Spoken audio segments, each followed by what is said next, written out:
What's up, everybody? Clark Spalding here with Home Fit Personal Training, and this is part two of our All or Nothing series. So in part one, I kind of went over how I believe the all or nothing principle is great in theory, but doesn't always work in practice.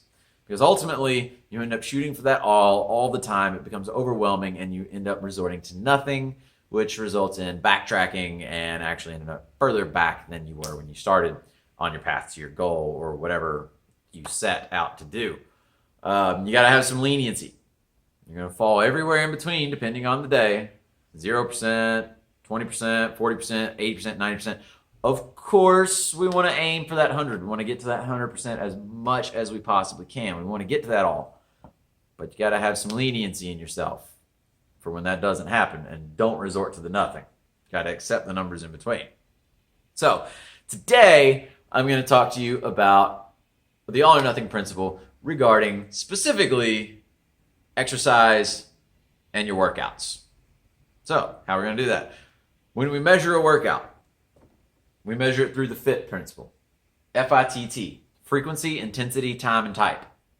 So, if we break these down, what would be 100 and all of the frequency? 7 days a week. That's hard to maintain. 7 days a week is a lot. Especially if you're trying to have any kind of life or social, be social, have a family, work. You might not be able to make 7 days a week. That's a lot of time in the gym. That's a lot of driving to the gym. So, of course, 0 would be not going to the gym at all, and we don't want that. So, you got to realize 3 days a week, 4 days a week, 5 days a week, 6 days a week. Any of those in between there, 2 days a week is all better than 0. Now, of course, we want to get close to going as much as we can. Okay? We want to be close to that all. Now, with frequency, there is a little caveat because unless your scheduling and programming is perfect, top notch, and allows for good amounts of recovery, going 7 days a week, your body's going to get pretty worn down. You might lead to injury, and we don't want that because ultimately, if you end up getting injured, now you're stuck on the couch and you're doing nothing but eating Ho-Hos and Twinkies, and you're backtracking from where you were. We don't want that. So, frequency, have some leniency on that. Realize that anywhere in that spectrum is good for you as long as you're not hitting that 0. Intensity. Go to the gym every single day and crush it. And just go as hard as you possibly can. Well, that could also lead to some injury. Because when you go as hard as you can, once again, unless your programming is spot on perfect and you're allowing for plenty of recovery, you're going to get worn down. And whenever you're working as hard as you can and you're worn down, you end up getting injured. So we don't want that. Plus, there's this thing called sleep. There's this thing called work that can drain your energy. You could have the poops. All these things can affect the amount of energy, amount of intensity you're going to be able to put into your workout. So you may have some days where you go into your workout and you can only give 50%. And a half-assed workout is, I'm not supposed to curse. So, sorry, Mom. A half-butted workout is better than 0. Not as good as 100, of course, but better than 0. Now, time. A lot of stuff can happen that can keep you from getting your hour in the gym. And that's totally okay. Okay?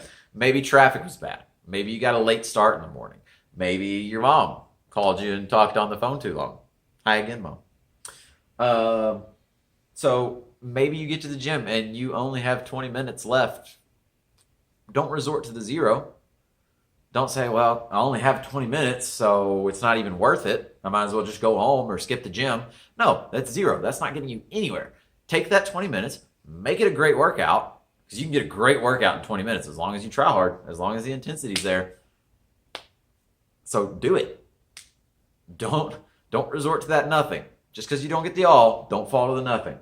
And type, or if you're following FIT-M principle, or they'll call it mode, it's the same thing. It's just the type of workout you do. Resistance, cardio, yoga, calisthenics, whatever. If you do the same thing all the time, It works for some people, but it can get pretty boring. And of course, 0 would be nothing. And we don't want that. We don't want nothing. So maybe mix it up. But also don't try all the things. At least not at once, because that can become overwhelming in trying to do everything all at once. And so, yeah. Pick a couple things, try them out. These are going to vary every single day. All the time. Depending on how much sleep you got, depending on your kids, depending on work, depending on if you ate something that didn't quite agree with your stomach. It happens. So have some leniency in that. Realize that it's okay to not give 100% intensity. It's okay to not have a full hour every single time. It's okay to not go 6 days a week. You want to get as close to that as you can, because that's going to get you to your goals faster.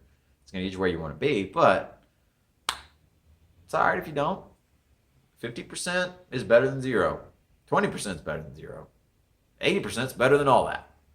So if you can do that, have some leniency with yourself, you'll get to where you want to be. You just got to stay on the path, keep trucking through it. So if this was helpful, if you like the video, if you don't like the video, thumbs up, thumbs down, whatever, leave me a comment. Let me know what you think. Laura, thank you for your little GIF on the previous one. I really enjoy cereal.